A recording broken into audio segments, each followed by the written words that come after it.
നമസ്കാരം, നിഷീസ് കിച്ചൺ വ്ലോഗ്സിലേക്ക് സ്വാഗതം. എല്ലാരും ഹാപ്പി അല്ലേ? അപ്പൊ ഇന്ന് ഉണ്ടാക്കാൻ പോകുന്നത് ചാട്ടിനെല്ലാം ഉപയോഗിക്കുന്ന ചില്ലി ഗാർലിക് ചട്നി. അപ്പൊ ഇതെങ്ങനെ ഉണ്ടാക്കുന്ന നോക്കാം.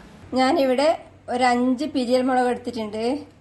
ഇതിന്റെ മുത്ത് കളഞ്ഞ് പൊട്ടിച്ച് ഇതിന്റെ കുരു മാറ്റിക്കളയാ.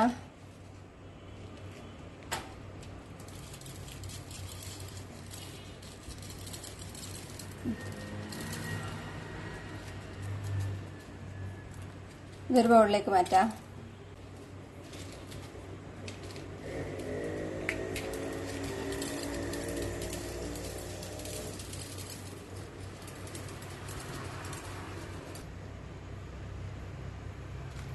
അഞ്ച് മുളകും പൊട്ടിച്ച് കുരുമാറ്റി ഒരു ബൗളിലേക്ക് മാറ്റിയിട്ടുണ്ട്.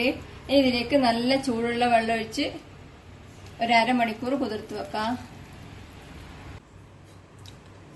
മുളക് ചൂടുവെള്ളത്ത് കുതിർത്ത് വെച്ചിട്ട് ഇപ്പം അരമണിക്കൂറിന്റെ അടുത്തായി. ഇതിനി അരച്ചെടുക്കാൻ വേണ്ടി മിക്സിയുടെ ജാറിലേക്ക് ഇടാം.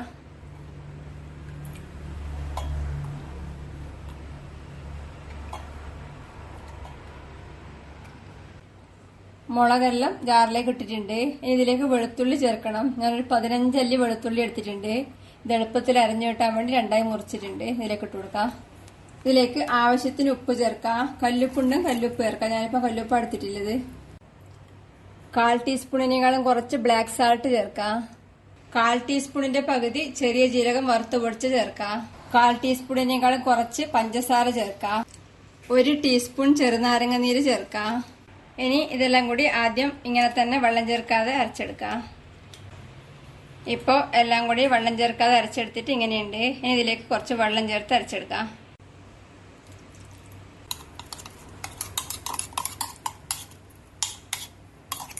ഇതിനി വീണ്ടും അരച്ചെടുക്കാം.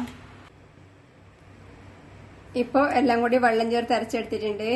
ചാട്ടിന് ഉപയോഗിക്കുന്ന ചില്ലി ഗാർലിക് ചട്നി റെഡിയാണ്. ഇതൊരു ബൗളിലേക്ക് മാറ്റാം. ഇത് കാശ്മീരി ചില്ലി ആയതുകൊണ്ട് ഇത്ര നല്ല കളർ കിട്ടുന്നത്. ഇതിന് എരിവ് കുറവായിരിക്കും. എരിവ് വേണ്ടുന്നവർ ഇതിന്റെ കൂടെ സാധാ മുളകും കൂടെ കുതിർത്ത് അരച്ച് ചേർക്കാം. ചാട്ടിന് ഉപയോഗിക്കുന്ന ചില്ലി ഗാർലിക് ചട്നി റെഡിയാണ്. ചില്ലി ഗാർലിക് ചട്നി വേറൊരു ബൗളിലേക്ക് മാറ്റിയിട്ടുണ്ട്. ഉണ്ടാക്കി നോക്കുക. അഭിപ്രായങ്ങളും നിർദ്ദേശങ്ങളും അറിയിക്കുക. സബ്സ്ക്രൈബ് ചെയ്യുക, സപ്പോർട്ട് ചെയ്യുക. താങ്ക്